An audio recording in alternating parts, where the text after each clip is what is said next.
Hello, comrades. Just a quick reminder, because we got into such a groove early on, we forgot to plug the things. So we're going to plug all the things real quick and get on with the show. So support us at Patreon. Go to Patreon and search Good Morning Comrade. Help us out there. If you can't help us out monetarily, just go ahead and rate, review, like, subscribe.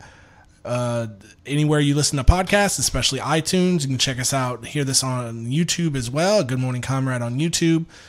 Contact us on email at contact@goodmorningcomrade. We're also on Twitter at Comrade Morning and Facebook at Good Morning Comrade. Thanks a lot for sitting through all our shameless plugs, and on with the show. Okay. Good morning, comrades. So you're listening to WHIV 102.3 LP, or you might not be. It's weird. You never quite know what I'm going to do with this pre-recorded episode. So I have in the studio right now, I have Jeff. He's in the bathroom. And I also have my lovely fiance, Erin Huggins, who is a social worker. I guess she's still going to be Huggins in a couple months. So, she's like a liberated lady and all that. It's true. Say it's hi. True. Hi. Hi. So what are you're to me, you're a social worker, but you're actually kind of like a superhero, because you have like this second job. And I've said this to people so many times, like you have this second superhero job where you literally run off in the middle of the night and save people. But before we get to that, like, you're a social worker. What's that about? Like, you also have a master's degree in social work. Like, I do. Higher educated. Tell me your credentials. Lay down your pedigree. Sure. So I have a master's degree in social work, as you said, and I'm a licensed master social work. So I'm kind of working on my full independent licensing, which just means I can practice without having to check in with someone all the time. Probably still will check in with someone, because, you don't want to think you have the answers and then ethical violation. Whoops. But yeah, so my day job, I work kind of in community-based mental health services. So I go to people's houses and, work on keeping them housed, help, work on mental health things, all that good, drive people to doctor's appointments, go to Walmart at least like 4 times a week. So that's kind of the day job. And then, I work for our city's crisis team. So, people experiencing mental health crises, so feeling suicidal, psychotic, just needing someone to talk to, do that kind of nights and weekends. Yeah, she literally runs off in the middle of the night. And not quite run, usually like grumpily shuffle if it's in the middle of the night. But by the time I get there, it's, I'm ready to help with crises. Oh, boy. So, yeah, I like it. Yeah, she likes it, except when she's actually doing it.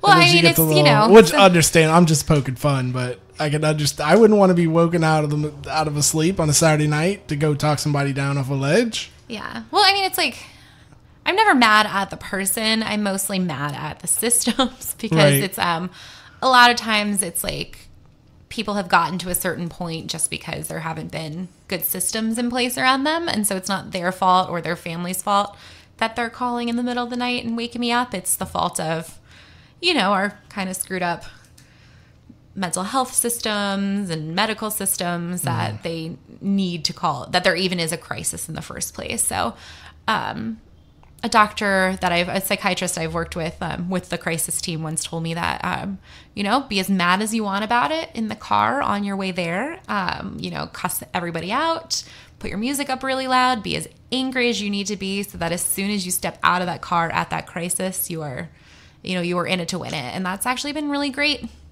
advice for me, because, if I was to try and tell myself that I wasn't annoyed at having to go out at 2 a.m, I'd be lying to myself. And by giving myself that space to, feel my feelings and process a little bit, I can then be 100% fresh and not take out my frustrations on people who don't deserve to have my frustrations taken out on.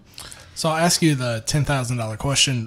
Why social work? Like, it's such a long, lengthy path. It's not like you just wake up and then, you know what, I'll just try social work. Like, it's a lifestyle.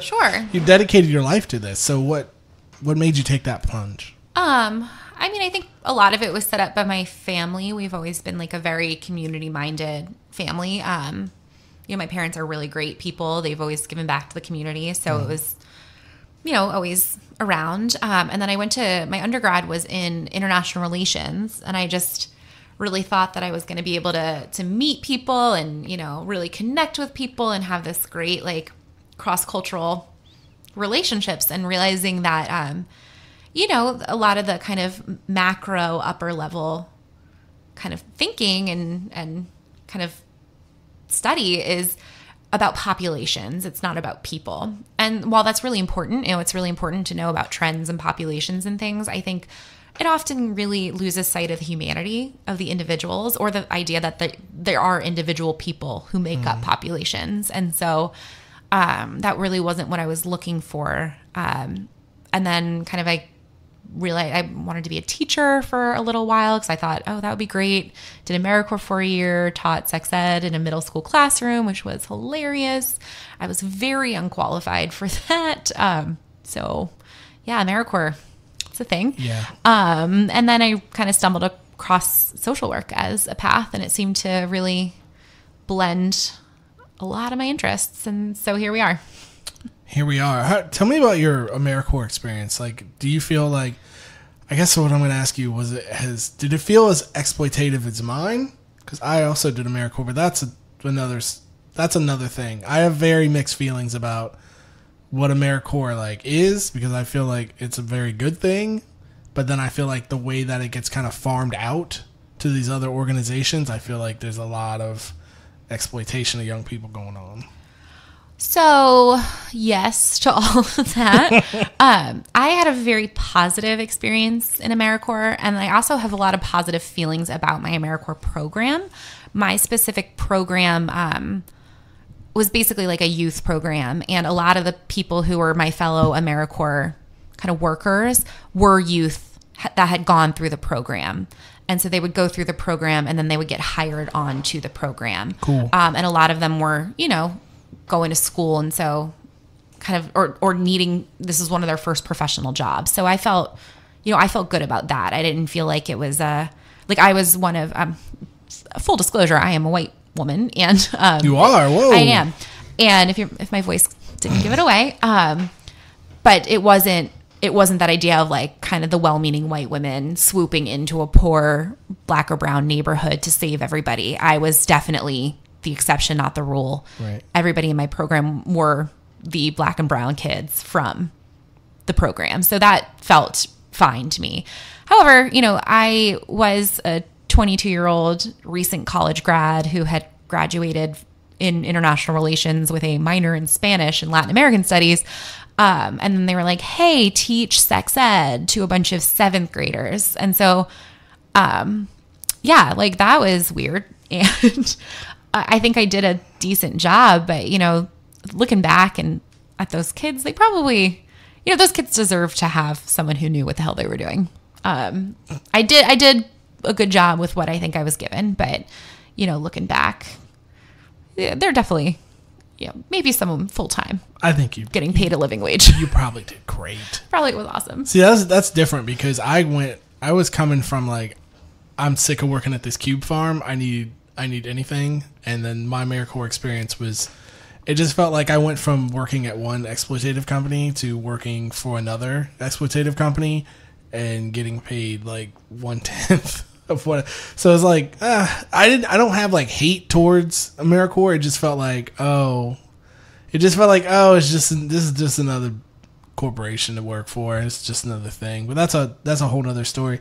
What I'm going to do is because Jeff is a teacher, I'm going to just let you loose with Jeff and have y'all talk about what you're going to talk about. And we'll check back in after that. Yeah, sounds good. Okay. Like if I was to leave leave the studio right now and get mugged. Like, it's going to be a really traumatic experience for me. I'm not going to have a good time. I'm probably going to really struggle with that. But I don't have a lot of the base traumas that people have. So I'll probably be able to cope. Like, I'll be able to go to therapy, and I, maybe in a little, give it some time, and I'm probably going to be okay. Right. But it happened to a child and happening to an adult are two different things as well, because you're in critical developmental points while you're a child as well. So you have, like you said before, you have a base of sort of, I guess, what would you call it? A base of kind of experience, perhaps? Yeah.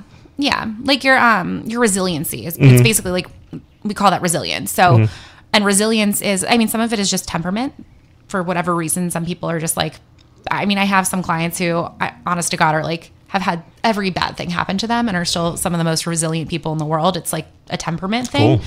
And then I know some people who are incredibly privileged, and one bad thing happens and they crumble. So it's really, it's one of those things that's hard to tell, like what your resilience is going to be. But I mean, it's proven that the more traumas you have, like there's something called the ACE scale. I don't know if you're familiar with. Nope. It's the Adverse Childhood Experiences Scale. And it was actually it's a medical scale. And what it is they ask you questions about things that have happened to you in your childhood, traumatic things. That could be like poverty. Like, did you know where your next meal was coming from? Did you witness violence in your home? Were people violent towards you? And the higher your score on this scale is, really significantly correlated with a bunch of different health problems. So having like heart disease, diabetes, like high blood pressure, certain strokes, like things like that are like directly correlated to having all of these kind of adverse experiences in childhood. And so that's just the medical side of things. So when you think about the mental health side of things, and then they've also done studies that people can actually like physically pass trauma down through their genes. They've done studies. Isn't that nuts? They've done studies of Holocaust survivors. Their children are like have significantly higher rates of anxiety and depression than do kind of people in the general public. It actually changes your DNA. Yeah, it really does. It rewrites the mitochondria in your DNA. It's crazy. And like, to give you maybe too much information, like I go see my therapist, and I thought I had like a pretty good childhood. I scored pretty high on the ACE score. And she's like, it's okay. Like, you're not crazy. You just didn't have the best things. And when we talk about trauma, like my therapist and I, she always says, it's for you, it's like in your body. It's like literally changed the way your body like processes things, and that's where you keep all your trauma, and that's why you're like constantly in fight or flight, and that's why you have so much anxiety. It's almost like it becomes, it seems like it literally does become part of you. 100%. I mean, it's like, it's hormones. Like fight or flight, it's basically a giant release of adrenaline. And that kind of constant release. The core stem part of your brain, the medulla oblongata. Cause a lot of issues. I mean, if you drink too much caffeine when you're a kid, it can stunt your growth. So like, imagine how much adrenaline can really kind of F up the system. So it's just, sometimes it's like really frustrating for me, because it does feel kind of doom and gloom, because it's like so much of a person's potential outcomes in life are influenced by stuff they have no control over when they're children. But at the same time, it gives me a lot of hope, because it's okay. Like, you can be easier on yourself. Like, your quote unquote failings may not even have been caused by you, and you're doing great. Like, considering what you've been through, like many of my clients, I'm like, listen, I'd be dead. Like, let's keep it real. If I had to go through the same stuff that you did, there's a high likelihood that I would just be dead. Yeah. And you're still here, and you're still, striving. You still have goals. You haven't given up on life. Like, that's a really beautiful thing. The idea that people continuously choose to wake up in the morning, because I mean, like, ultimately it is a choice. Yeah, absolutely. And so, if you made that choice this morning, give yourself a freaking pat on the back, because honestly, like, it's tough out there. It is tough times. And so, that is a really beautiful choice, that even in kind of the midst of struggle, in the midst of like just genuine human misery, like you're still like, I'm gonna wake up tomorrow and I'm gonna see what this life has to offer. Like, I think I really am always inspired by that idea. It's amazing. Yeah. Unfortunately, our society does not value those things in the same way. We don't, again, the societal sort of construction that we have is, do you do work, and, did you get, the work that you do is essentially evaluated in very specific kinds of ways. Sure. And so it's not reflected in the society, but it can be. I'm not saying it can't be. Mm-hmm. It absolutely can be, and that's society that I'm interested in making happen. Yeah. And, one thing I think is super interesting about society is how much we do understand these concepts, but only kind of on the very, very micro individual level. Like I think about, it's those kind of quote unquote feel good stories about he was walking 6 miles in the snow and someone bought him a car so his hard work paid off. It's like we understand struggle and we empathize with it and we want to help struggle, but only on the individual level. Mm-hmm. It's like, for some reason, if you translate that to, hey, we should probably have better transportation options so people don't have to walk 6 miles in the snow. Correct. Somehow that's an issue. Like, that is, no, like, people have to pull themselves up by their bootstraps. But then we have like, oh, good job. Like, here's a car on the individual level. Mm-hmm. And that is something that I'm like really fascinated, but also appalled by. Like, because it's like, when I think about society, it's like this nameless, faceless, like amoral thing, but it's not. It's like us. We are all society, mm-hmm. and we do care. Like, we care very deeply for our friends, our family, our neighbors, like the people in our communities. We care. And most people are good. And the majority of people are very, very good. Like, given the opportunity, the majority of the people in kind of the world don't want to hurt other people, mm-hmm. right? They want to help.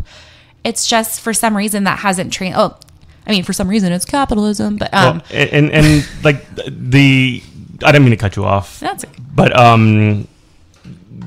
like, essentially boiling these stories down to exceptional circumstances where everyone should strive to do the feats of this individual or whatever, or the magnanimity of one billionaire giving a card to a homeless person, or whatever the hell. That serves to protect the social order, does it not? I mean, it sort of venerates it venerates these individual cases, be it, a very inspiring story from an individual who's overcome great adversity, or by the essentially the, like, infinite generosity of Bill frickin' Gates to give millions of dollars to the education program. Mm-hmm. And I mean, obviously he's seizing control, but he's doing a very specific thing. Well, that's like people couldn't understand, like, normies could not understand why I wasn't so excited when they were going to be like, oh, did you see the news that what was his name? Is it Robert Johnson? I want to say his name is Robert Johnson. That's the guy who owned BET back in the day, or whatever. The guy who gave, was it Morehouse graduates who cleared all their student debt? And I was like, that's good thing for those people in that room, but this is not a good example. This is just reinforcing, like, you too can win the Hunger Games, or if I want to go with an older reference, I would say, you too can win the Running Man and be last year's winners on the island of Maui. Like, no, this is not good. This is not how our society should work at all. I mean, a lot of this is like a messaging issue, and I blame Democrats, because this should be something that we talk about more, about like how things help, because part of the idea of like individual giving is that you get to see where your money or whatever is going, and you get that like rush of endorphins, like, hey, I'm a good person. Mm-hmm. I just helped. It's, why GoFundMe, people will give money to a GoFundMe, but they won't support, universal health care, which is insane. It's like, what? But it's because you can see and you can feel like a good person. Mm-hmm. Whereas, like, I pay my taxes. Who knows where that money's going towards? That money could be going towards a war I don't care about, or it could be going towards, Medicaid. Mm-hmm. We need to have kind of, and this idea of, who is on Medicaid, who is on Medicare, like, we need to change the messaging around that and show that, this is not people who are kind of quote unquote milking the system, like, or which, I mean, there are sometimes, or whatever. I don't even have time for those. Even if there are examples of that being the case, like, I don't care. care. Yeah. Like, you have this system that's means testing, which the means testing probably costs more money than all of the people who are quote unquote not qualifying for this system combined. Yeah. So if you have this bureaucracy that's created and these people who are getting these programs who, by the rules that are in place, don't necessarily qualify for it or whatever, that is such fiddling in the margins that so you don't even know. Yeah. You don't even care. Yeah. Like, I don't care. I don't give it. If I give money to somebody who doesn't, like, if my tax dollars are going to people who, like, don't qualify for the technical basis of government programs or whatever, I don't care. If it goes to a war, I care. Yeah. I don't like that. Yeah. I mean, if we're going to talk about personal stories of welfare queens, like, my personal story should trump all that, because I haven't told this on the show, but yeah, I was a law enforcement officer, got PTSD'd out, just quit my job because I couldn't take it anymore. Then had no insurance, went on Medicaid, and was able to get mental health services through Medicaid. And now that I have a job with quote unquote like this great non-governmental insurance, Blue Cross Blue Shield, it's more confusing, and it's more confusing and time consuming to me as the consumer than it was just going to Medicaid and just being like, yeah, so I need this service. Here's this service. Government picks up the bill.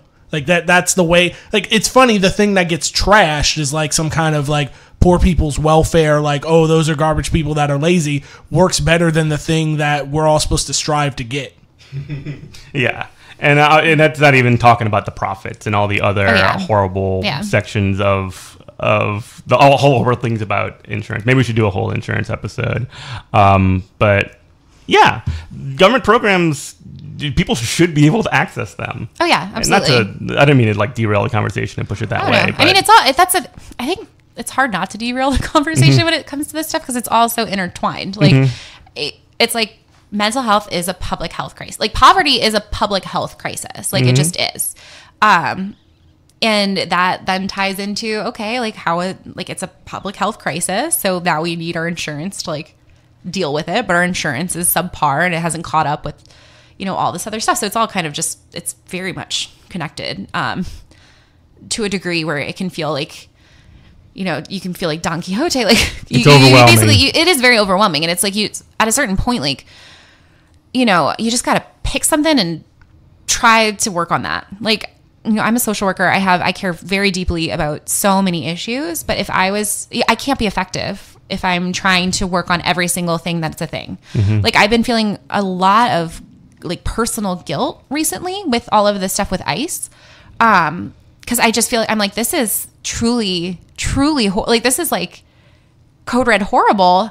And I don't know what to do about it. And I'm also like already trying to do stuff about other things. And it's like, I feel like I don't have enough energy to put, and I'm like trying to decide like, okay, well, if I put energy towards this, then I have to take some energy away from something else. Yeah, and that is a zero-sum game. I mean, the really, time that really you tough, can invest in a certain thing, and then also keeping yourself sort of like healthy,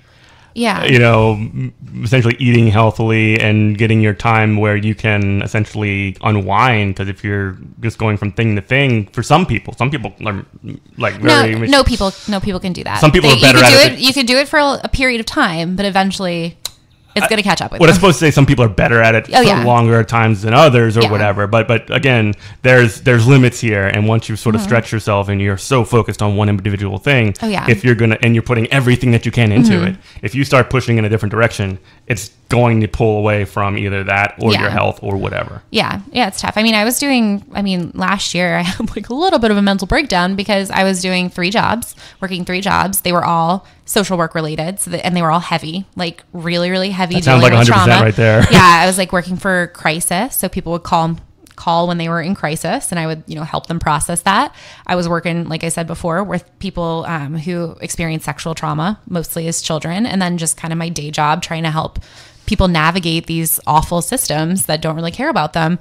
So I didn't have time. I definitely didn't have time for my personal life. Like, was not taking care of myself. Health. Like, I would go like days where all I ate was jerky and red wine, which is not the breakfast of champions, as it turns out. And finally, I was like, this is unsustainable. I was like, nobody is doing well from this. I was like, I feel like I'm dying. My clients aren't getting particularly good work because I'm flustered and tired all the time. And at a certain point, like, I cannot do all the things I want to do. Like, I am a card carrying member of the DSA, but I don't really, I don't go to meetings, and I don't participate as much as I would really, really love to, because everyone I've met is great. And I'm like, oh, I want to be your friend. But I'm like, at a certain point, I know myself. And if I work a full day coming up against how awful the systems are and helping people navigate systems, and then I have to come and talk about systems and how awful the systems are, I'm gonna lose it. So I've kind of made that choice that if I'm gonna do this for my day job, like, I really can't do as much as I want to do. Like, I can help out once in a while. I can support, Robert with his stuff, but I just cannot be more involved. And I hate that. Like, that is something that I wish I didn't have to make that decision. Cause like, self-care is like such a buzzword nowadays. It's like, oh, self-care, buy it, self-care, like, take a bath, self-care. It really has. But what self-care actually is making those hard decisions. Like, self-care is telling yourself, like, hey, you can't do this work thing that you really want to do, because you just can't. Self-care is knowing yourself well enough that you, like, all right, I'm going to do this thing, and I need to be okay with the fact that I'm not going to fix the world. And, I wish I could, but, I'm going to give, all I can to this one thing. And I'm going to hope that is really making a mark in the world. I wonder, and I think about this all the time, about ways that either with DSA or with other kind of like adjacent organizations, if there are ways to sort of integrate that in the work that you do. So I'll give you an example. I'm a teacher, and I don't have the time to constantly, even though I am absolutely 100% supporters of the Congress of Day Laborers, and I go to whatever events I can to make sure that they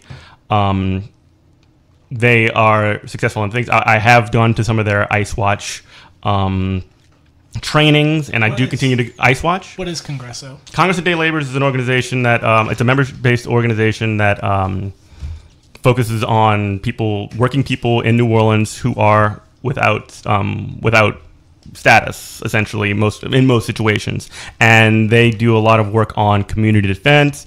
Like Ice Watch is one of them. They have a network of folks that keep their eyes on. It's called Ojos de Congreso, Eyes of Congreso. They watch them, and I almost want to like work with them to create resources that I can give to like parents of children who don't have status. And that is something that I've actually spoken with Laura from Nuestra Voz about this, and I need to follow up with her. But the idea that you can sort of bring these if you can't make your time to go to these organizations, there are ways that these like organized entities that you can sort of like bring them to your workplaces and integrate it with the work that you do. Because I imagine, I'm not exactly sure about like what if you see people without status, but if you had like a list of resources that you can give that are safe from this kind of a group, I'm sure that you would at least consider passing that out. Or if there was like a resource that I can get, maybe made in collaboration with my teachers union and with Congress of Day Laborers about education of parents. With who may not have status and their children may not have status, and like what are their rights, how should they interact, and how can they interact with teachers, how do they know which of those their teachers they can trust, what is like, what are some ways that we can get folks on like get these things all coming together and make it integrated into our lives. So that's that's something I think about like all the time because my brain is broken. Trying to think about the just immense need is it's enough to break your brain for sure. Like I personally, so I don't work with any undocumented people just because of kind of the nature of my work. I get all of my clients through the state. But one thing I really like to do, kind of, even though my work is very much on a micro level, is I don't know if you can tell by my voice, but I do have a Karen lurking like very deep inside my soul, and I will go full Karen on people who are not giving my clients good service. Like I am like, get them, Karen. I've done it at the DMV. I have done it at police precincts. I will raise a ruckus if you are being dismissive or, otherwise belittling my clients. And people are generally a little shocked by it. I feel I go in there and I'm like, I'm going to speak to your manager immediately. Thank you so much. Thank you. I mean, last time I was at the DMV with a client, the phrase, "We'll be coming back with our attorney. Thank you," exited my mouth, which, is one of the reasons why, I became a social worker, is to leverage. You're advocating for people. I mean, that's not a bad thing. That's a very good thing. But I just want people to know, they have, just because your client is poor or whatever, they're not by themselves. Yeah, good. Well, I've got to step out of here. I'm going to tag Robert in. So thank you. I'm glad to have talked with you in this conversation. I had no idea what we were going to talk about, and I think we did okay. So I'll see y'all later. Bye. So we're going to take a quick break, and we'll be right back. Okay. All right, so we're back with just Erin and Robert. So we had a hurricane that came through, and it was like it was like something biblical, where just like the two sides of the hurricane just parted. Yeah. And did not hit New Orleans at all. Which, can we talk about the most privileged thing you could possibly say? Please.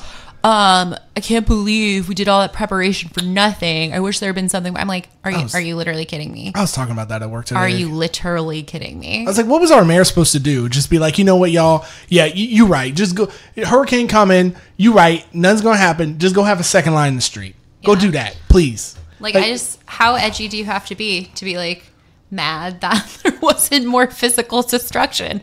I saw a good Facebook post by somebody got shared to me, and it was some New Orleans dude, and he said, what did he say? He's like, 2 days ago, man, I can't stand this raggedy city. I'm leaving. I'm moving back to Colorado.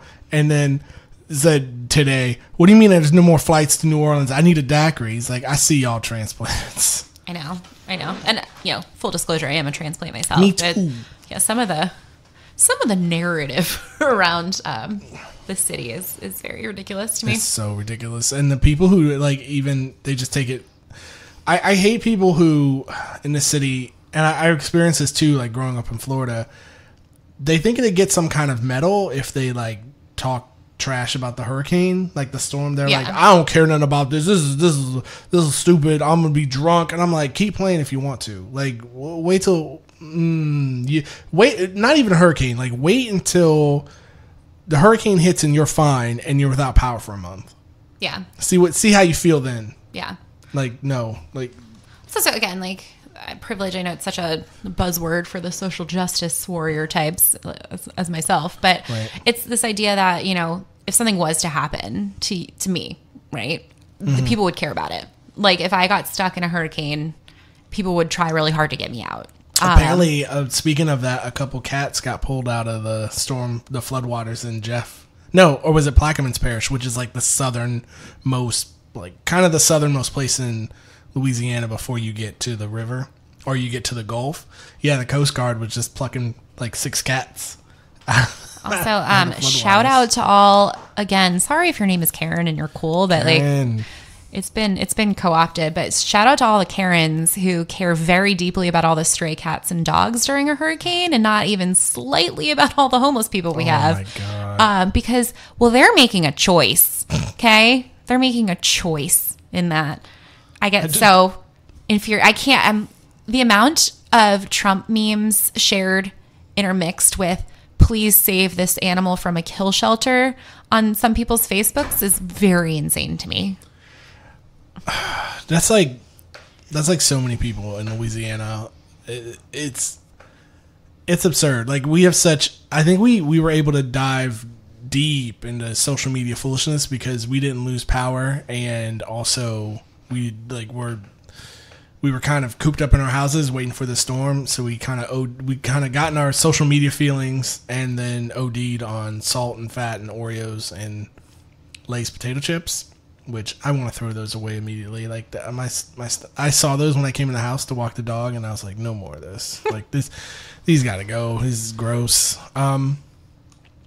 So one of the things we did though which I thought about talking to you about on the way home, is that when I was driving home, I had this great epiphany. So we're both DSA members, and we're both like super socialists. Believe it or not, Erin thinks I'm like a champagne socialist, and that's a good thing to be. Yeah, you're like a ContraPoint style socialist, and that's like the best kind. Like, we don't want to quote ContraPoints, and if you're not following ContraPoints on Twitter and YouTube like you need to yesterday, to quote ContraPoints, we are not trying to get rid of the champagne. We're just trying to redistribute it. Yeah, absolutely. Yeah, so for everybody. So we had a choice of, for our honeymoon, we're getting married pretty soon, and we're going to take our honeymoon. We said, okay, we could either go to Vietnam, which we both really want to go to really, really bad. I want to go for the memes. I want to go for the food. Exactly. Or we can go to Disney. So we chose Orlando and Disney because it's like closer to get to, and we kind of want to be catered to. So I guess my question is, and I'm asking myself this at the same time, and I felt like we had a lot of downtime from, the news. We didn't really watch the news besides the storm, which is actually really good because people were trying to talk to me about these Trump tweets at work, and I was just like, I didn't hear anything about it. And they're like, oh man, I thought you'd be the first person. I'm like, what is this? Oh, Trump's racist? Oh, clutch my pearls. I'm like, I had no idea. Well, thank you for coming on board now and figuring out that Donald Trump is racist. I don't know how you didn't know that before. But the point is, we took a media break and we just indulged in wine and Disney movies and Disney honeymoon trip planning.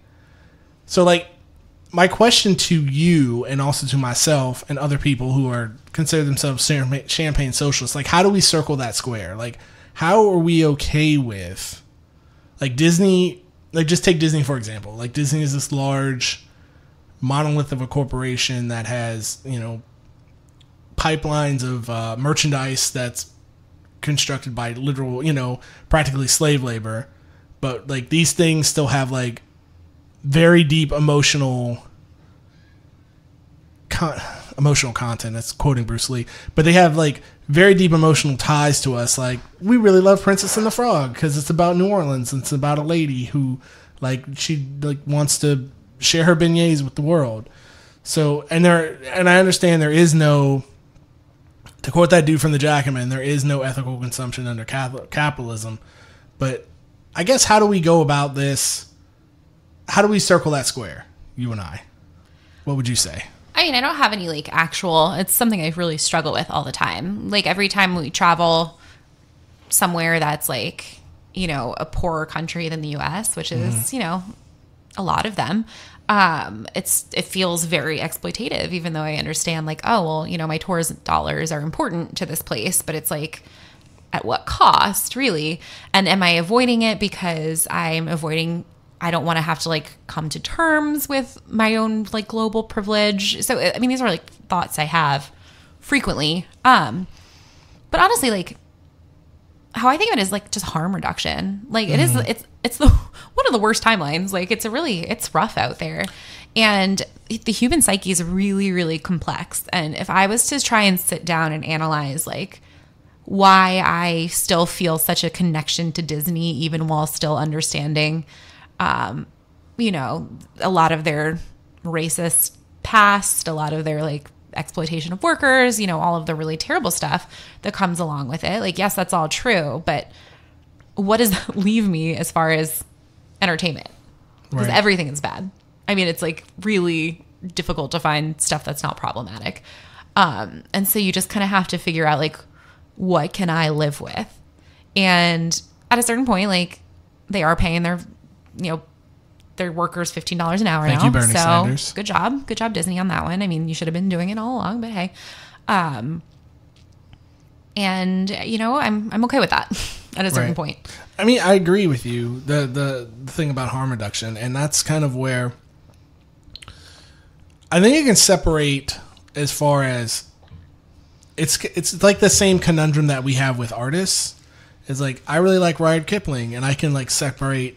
This is like a full circle. Separate the Jungle Book from, like, Rudyard Kipling being racist. And I really like the Jungle Book, and I really like Ricky Tikitabi. But Rudyard Kipling, I would not want to go back in time and meet him. Like, I don't want to hang out with this guy. Oh, yeah. But I enjoy his work. So it's like you said, we are in the worst timeline, and there's really no one to kind of champion. Like, we don't really have heroes. So like all we have are these myths, you know, like comic books and Disney movies, to where, you know, we have to kind of model our lives after these fictional things as an example of like how to live.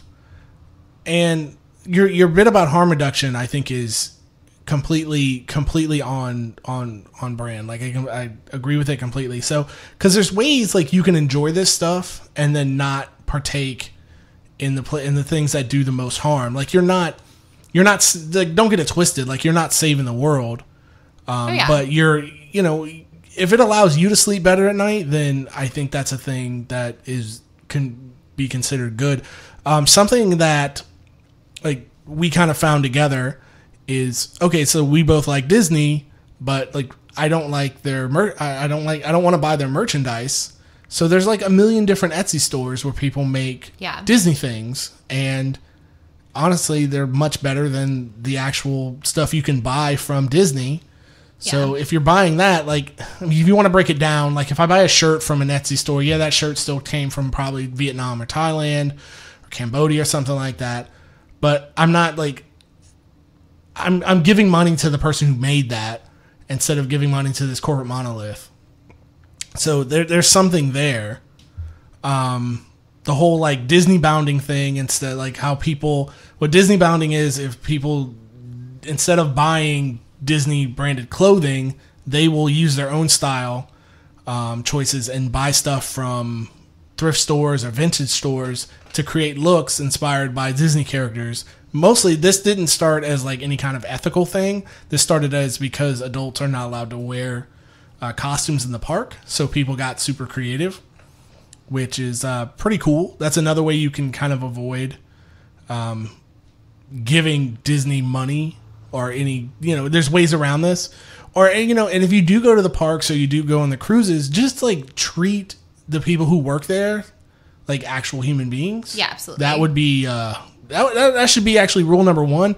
Not just at a place like Disney World, even at like when you're pulling through the Burger King drive-thru, like to get your stale burger that's been sitting under the lamp.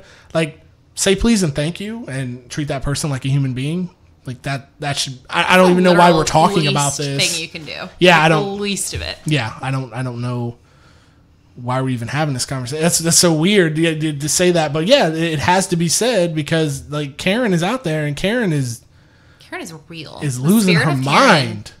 Works. Yeah, Karen has lost her ever loving mind out there. Like, so you can imagine if people are ready to chew somebody's head off over a 99-cent double cheeseburger at Burger King because it has pickles on it and they ordered no pickles.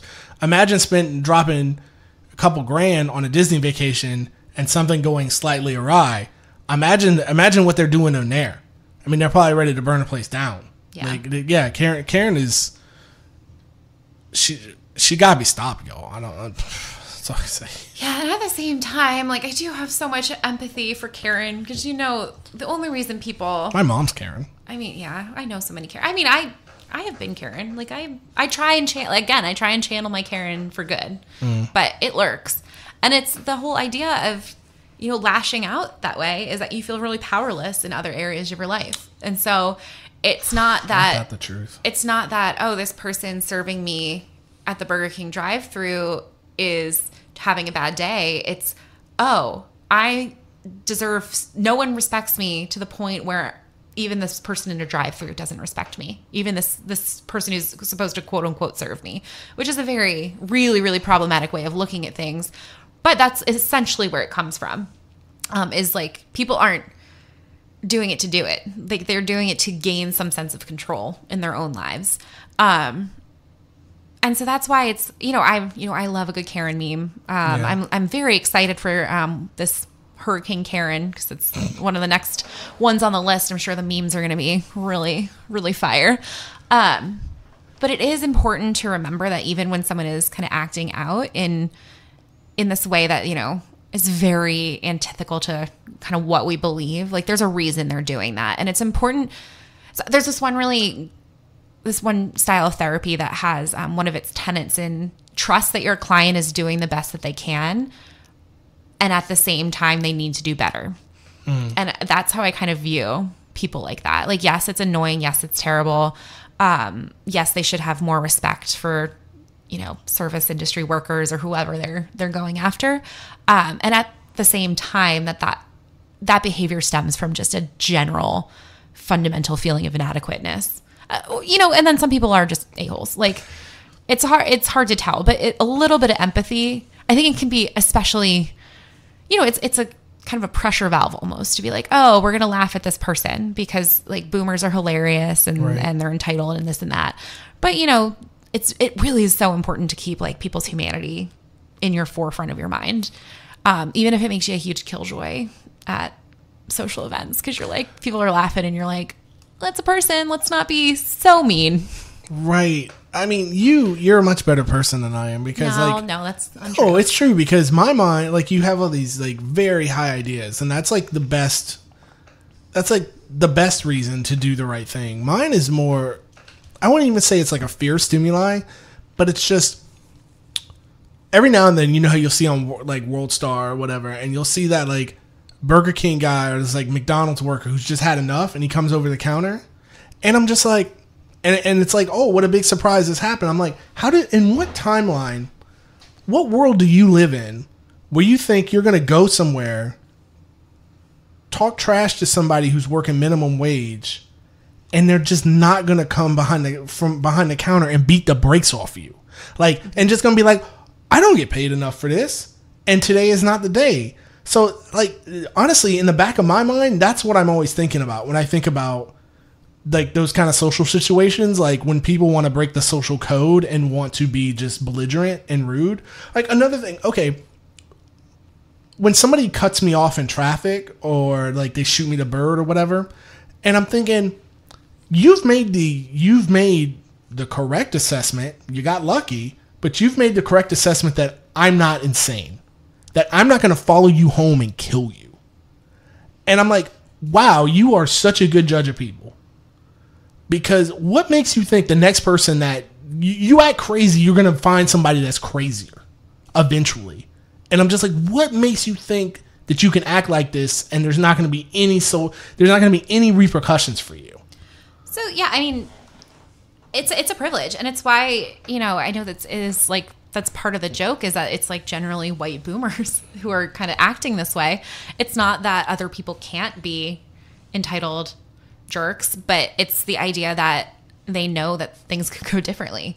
And a lot of times people truly don't understand kind of the level of terribleness that the world can get into. Yeah. And that's part of the privilege. Like, that isn't in the forefront of their mind because that's not an experience they've had to worry about. Like, they haven't had to worry about their physical safety while they're shopping, right? They haven't had to worry about someone making the assessment that I'm just going to beat the brakes off this person. Like, it's just not something they've had to deal with. And that's why it's really, it's like trying to do, have tried to do a lot of anti-racist work in my life. It's something I feel really deeply about. And for like the first part of that, I used to get so frustrated because we would just talk about privilege. It would be like privilege, privilege, privilege, privilege. And I'd be like, yeah, I get it. I'm here. That's why I'm here. Like, can we move past this?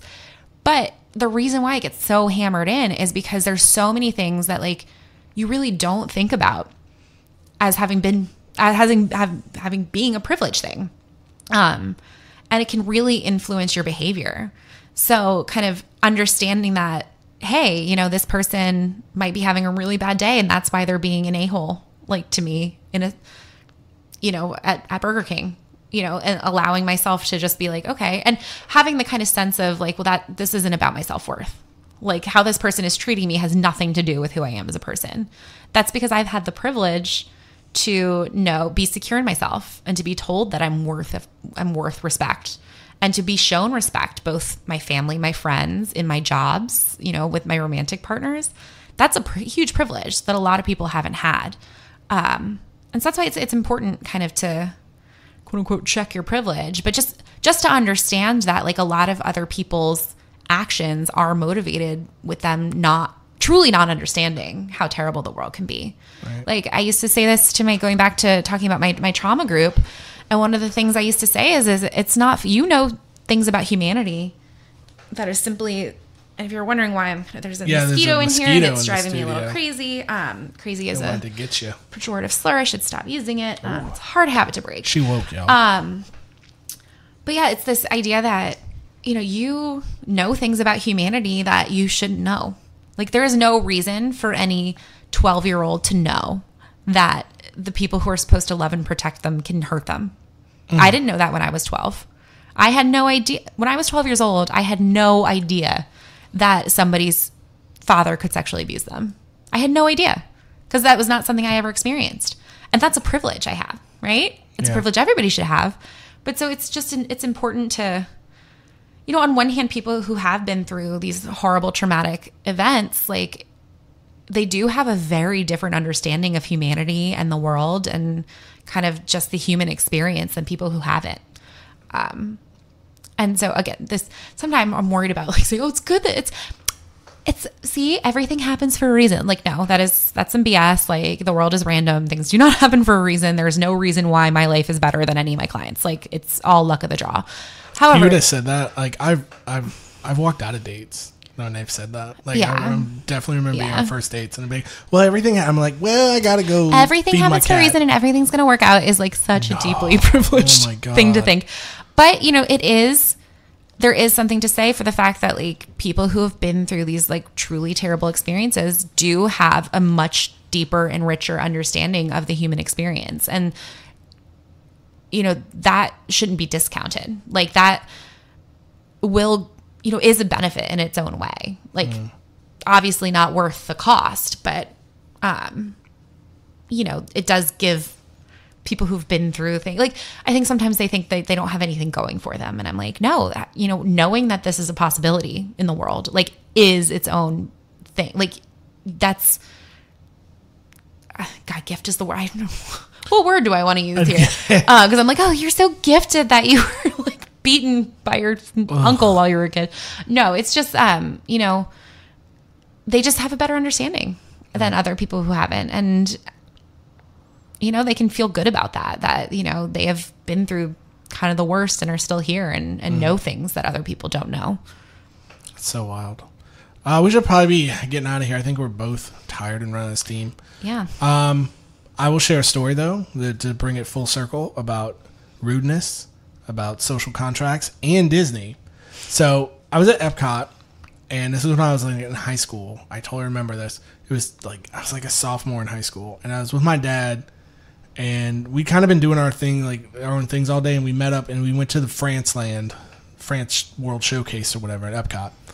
And there was some kind of, I guess it was some kind of like, you watch one of those movies, the sit down theater thing. And I asked the guy, because they hire people from whatever country to work at World Showcase. And French guy standing out there just as French as he can be, with a cast member button on. And I say, hey, what's this movie about? And he goes, it is not a movie, it is a film. And my dad's standing there. He's like, what on earth? And I'm like, because I was studying French at the time. I remember in high school, I was like, had a French class, and I was happy I knew some French words. And it was really cool of me because I didn't try out my French, which I felt really proud about that because that's obnoxious to do. And I go, oh, okay.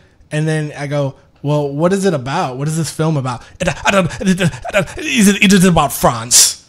And my dad's physically, like, he's a big black dude, and he's physically, like, I can see him kind of like, I'm going to have to, like, knock a dude out and go to Disney jail for, like, yelling at my son. And I just start laughing. I go, okay. And my dad's like, what? That guy was so rude. I go, Dad, like, how cool is it that they got, like, an actual rude French person to work at the France Pavilion? And my dad just starts laughing. And I go, how authentic experience did we get here? And now It's About France is like a family joke. Like, I can just text him right now and just be like, it's about France, and he'll just be like, oh, okay. Can you imagine though, coming from France and then having to deal with, like, of course, Midwestern Karen? Of course. Like, oh my course. God. Like, we are not doing ourselves any favors. No, of course, I wasn't mad at that guy. I was like, whatever, I'm going to go ride the Matterhorn. I don't care. This guy just... But yeah, everybody should just lighten up and treat people who are working 8, 16 hours a day, treat them with some respect and cut them a little slack. It's literally never about you. Just keep that in your mind. Like, their attitude towards you, they are not being nice to you because you are particularly great. Right. They are not being rude to you because you deserve disrespect. It has literally nothing to do with you.